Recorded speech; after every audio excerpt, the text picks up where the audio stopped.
দিয়ে শুনবেন ভক্তের চরণধুলির মহিমা। বৃন্দাবনে একজন বাবাজির কথা বলেছিলাম, প্রেমানন্দ দাস বাবাজি মহারাজ, যার দুটো কিডনি দুটোই নষ্ট হয়ে আছে। তাকে জিজ্ঞেস করলেন আপনি কি করে বেঁচে আছেন, প্রথমের ঘটনা বলুন। তিনি কি বললেন?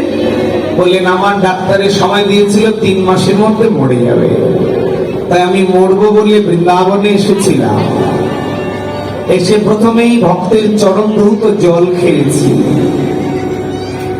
তারপরে ভক্তের চরণ ধুলি গায়ে মেখেছি, আর পদ্মপাতায় খেয়ে ভক্তরা ফেলে দিলে সেই পাতাগুলো কুড়িয়ে কুড়িয়ে খেয়েছি, প্রসাদটা চেটে চেটে খেয়েছি। বলে আমি যখন 9 মাস বেঁচে গেলাম তখন আমার আবার ডাক্তারের কাছে গেলাম, ওখানে গিয়ে বলল তোমার দুটো কিডনি এখনো নষ্ট হয়ে আছে। আজকে 25 বছর হয়ে গেল তিনি বিনা কিডনিতে ভাগবত পাঠ করে বেড়াচ্ছে, এখনো মরে নাই।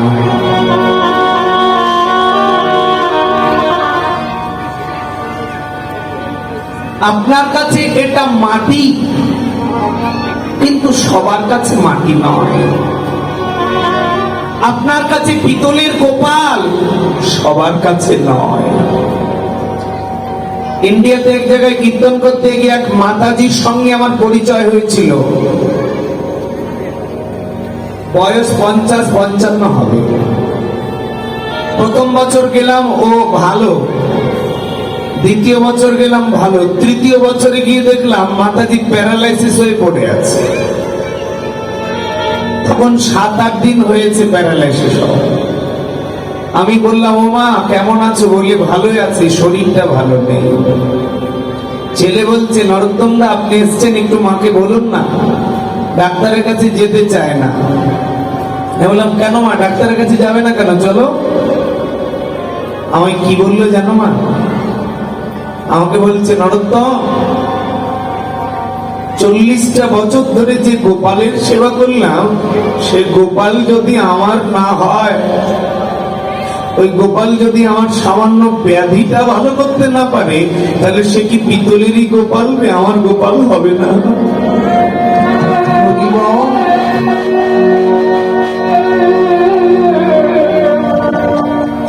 ভালোবাসা থাকলে ভগবানকে শাসন করা যায়। ভক্তের শাসন ভগবানও শুনে। কি বলছে জানেন না? আমাকে বলছে যাব না, দেখি ওর কোনো ক্ষমতা আছে কিনা, যাব না ডাক্তারের কাছে। ভগবান কি আর থাকতে পারে এমন ভালোবাসার কাছে? 11 দিনের দিন ওই মাতাজি একা একা প্যারালাইসিস ভালো হয়ে গেছে, ডাক্তারের কাছে যেতে হয় না।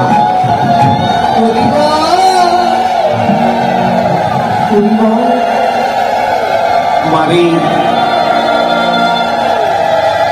ভালোবাসা যদি সঠিক থাকে তাহলে ভগবান বলেছে ভক্ত আমার মাতা পিতা, ভক্ত আমার গুরু, ভক্ত আমার নাম রেখেছে বাঞ্ছা কল্পতরু।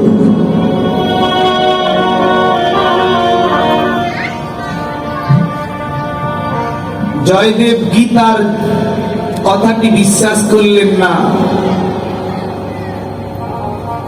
ভক্তের ভার ভগবান গ্রহণ করে। ভিখারি, আমি এত অভাবে আছি, কই আমার ভার তো গ্রহণ করে না, এত ভালোবাসছি, লাইনই কেটে দেব গীতা। যেমনই গ্রন্থের ওই লাইনটি কেটে দিয়েছে, ভগবানের অঙ্গের দাগ লেগেছে, রক্ত বের হয়েছে। জয়দেব গেছে ভিক্ষা করতে তার স্ত্রী বাড়িতে, ভগবান কৃষ্ণ বলরাম ডালিতে করে খাবার তরকারি নিয়ে এসে মাকে বলছে, মা তোমার স্বামী কত নিষ্ঠুর, আমাদেরকে মেরেছে, আমরা পারবো না আসতে। বলে নাও তরকারি নাও, চাল নাও, ডাল নাও। জয়দেবের স্ত্রী বলছে আমার স্বামী তো এমন কঠোর নয় গো, আমার স্বামী তো মারতে পারে না। কে তোমরা বলো? বলে মা আমরা অনেক দূর থেকে এসেছি, আমাদেরকে দিয়ে পাঠিয়েছি তোমার স্বামী, নাও। বসে প্রসাদ খেয়ে চলে গেল। স্বামী এসেছে ভারাক্রান্ত শরীরে, ওগো আজকে ভিক্ষা পায়নি। কি বলছো তুমি? তুমি না এতগুলো তরকারি চাল ডাল দিয়ে গেলে, দুটো ছেলে পারবে না বলে তুমি মেরেছো, তাদের শরীর দিয়ে রক্ত বেরোচ্ছে। জয়দেবের মনে পড়ে যায় কি তার ওই লাইন কাটার কথা। সঙ্গে সঙ্গে ঘরে গিয়ে দেখলো আমি যে লাইনটি কেটেছিলাম ওইটি আর নেই কাটানো। যেখানে ভগবান দাঁড়িয়ে ছিল তার চরণ জড়িয়ে ধরে কাঁদতে লাগলো।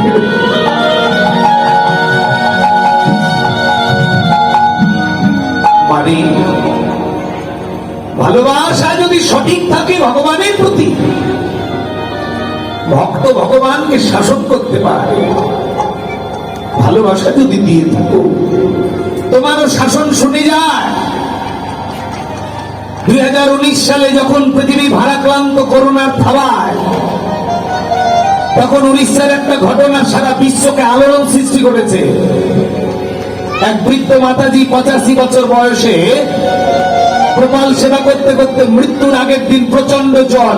ছেলে বলছে মা ডাক্তারের কাছে যাও, বলছে আমার জ্বর নয়, আমার গোপালের জ্বর।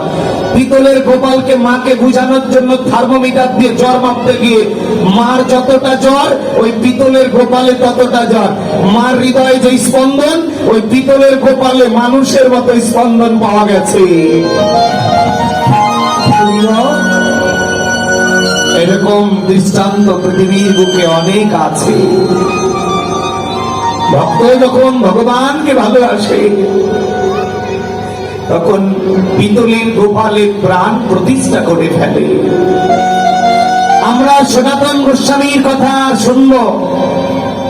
সন্ন্যাস নিয়ে রাজত্ব ছেড়ে যেদিন বৃন্দাবনে চলে গেল সনাতন গোস্বামী, স্বপ্ন দেখালেন পাশের গ্রামের এক বুড়িমা একটা পিতলের গোপাল সেবা করতে পারছে না, নিয়ে আসো সনাতন।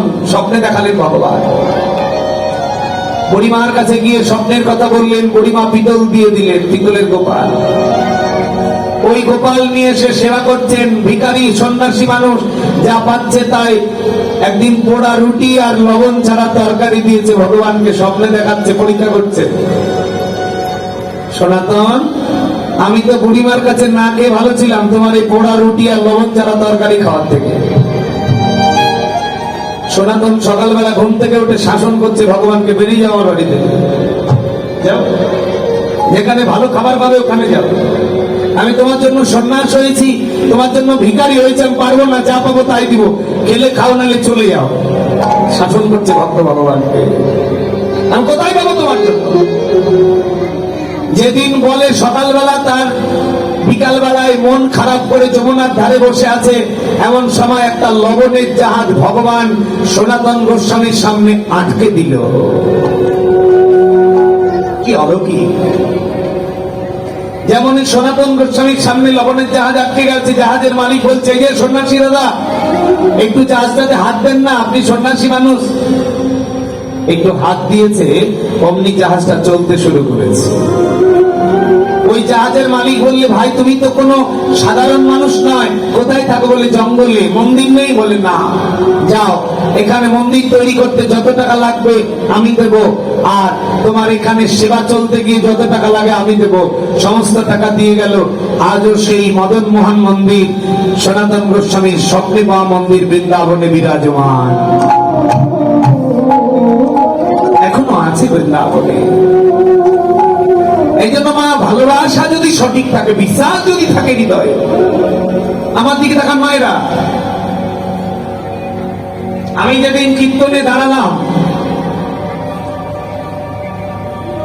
দাঁড়ানোর পর আমার অতিরিক্ত শাস্ত্রগ্রন্থ পড়াশোনা একটা নেশা হয়ে গেল। প্রচুর গ্রন্থ পড়তাম, 24 ঘন্টা শুধু গ্রন্থ নিয়ে পড়ে থাকতাম রাত দিন। ঘুম নষ্ট হয়ে গেল, প্রচুর গ্রন্থ পড়তে লাগলাম।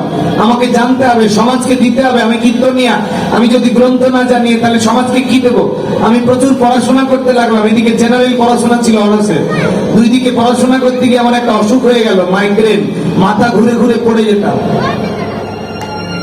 আমি ব্যাধিগ্রস্ত হয়ে গেলাম। প্রথম বছর আসরে পড়ে গেলাম, মাথা ঘুরে ইন্ডিয়া গেলাম, অনেক চিকিৎসা করলাম, বহু ডাক্তারকে দেখিয়ে ভালো হয়নি, হোমিও, জেনারেল, এলোপ্যাথি অনেক ওষুধ খেয়েছি, ভালো হয়নি, বড় বড় ডাক্তার দেখিয়েছি, ভালো হয়নি। একদিন রাধারানীকে বললাম, তুই আমাকে কীর্তন শিখিয়ে আমার কাছ থেকে কীর্তনটা কেড়ে নিবি? আমি কথা দিলাম আমার জীবনের অর্ধেক টাকা তোর সেবায় লাগাবো, আমার কীর্তনে প্রতিজ্ঞা করলাম, আমার কীর্তন কেড়ে নিস না। আমি প্রতিজ্ঞা করলাম জীবনে কোনোদিন মাছ মাংস খাবো না, তোর নিবেদিত প্রসাদ খেয়ে বাঁচবো, প্রতিজ্ঞা করলাম। হঠাৎ সেই দিন ঘুমিয়ে আছি, সকালবেলা ঘুম থেকে উঠে মনে ভাবনা এলো, এত ওষুধ খেলাম, গুরুদেবের চরণামৃত তো খাইনি কোনোদিন। শুনেছি চরণামৃততে প্রচুর শক্তি থাকে, আর ওষুধ খাবো না, ফেলে দিয়ে গুরুদেবকে বললাম, প্রভুজি আপনার চরণামৃত খাবো, এটা আমার শেষ চিকিৎসা। আমার গুরুদেব বললেন, যদি তোর বিশ্বাস হয় খা। থালাতে করে গুরুদেবের চরণ ধৌত জল নিয়ে শিশিতে ভরে নিলাম, যত জায়গায় আসরে যেতাম ছিপিতে করে খেয়ে যেতাম। 3 মাস খেয়েছি, 4 বছরে ব্যাধি ভালো করতে পারিনি।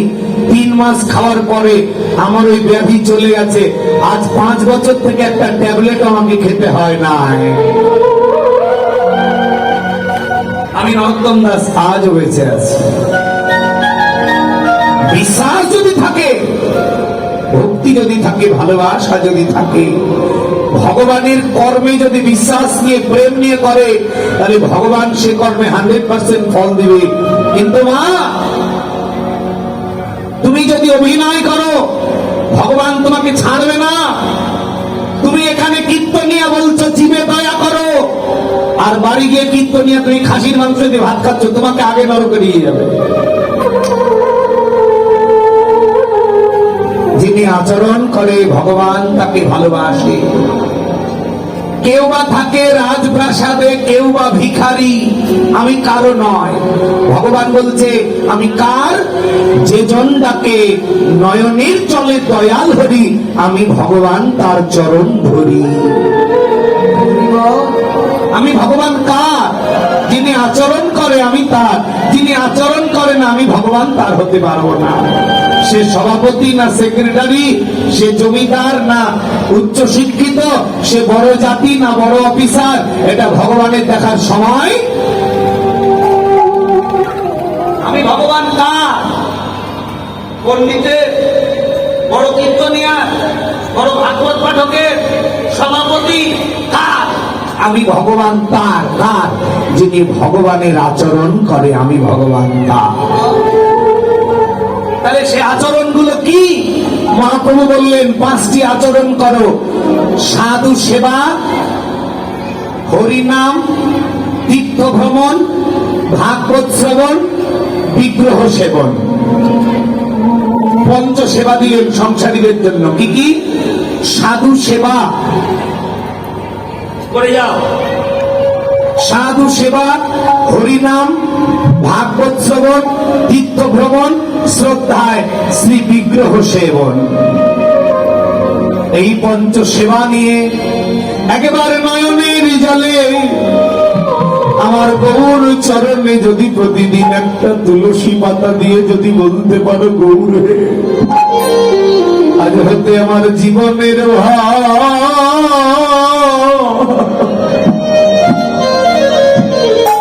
তোমার ওই চরণে দিল,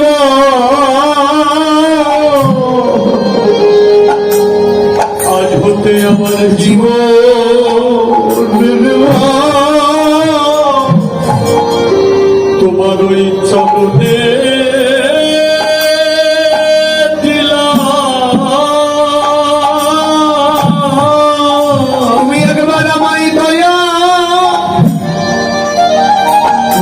চলে একবার বলো, আমায় দয়া করে তুমি আমায় গ্রহণ করো, আমার এই জীবনের তোমার চরণে দিল।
ভক্ত সংগ্রহ করলে হবে না যদি অন্তরে প্রেম না থাকে।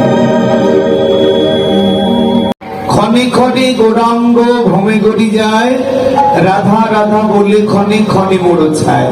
ভক্তের চরণ ধুলি গায়ে মাখছে। ও মায়েরা, চৈতন্য চরিতামৃতে বলেছেন কলিযুগে তিনটিকে বিশ্বাস করতে হবে। কি? ভক্তপদ জল, ভক্তপদ রজ, আর ভক্তভুক্ত অবশিষ্ট। এই তিন হলো মহাবল।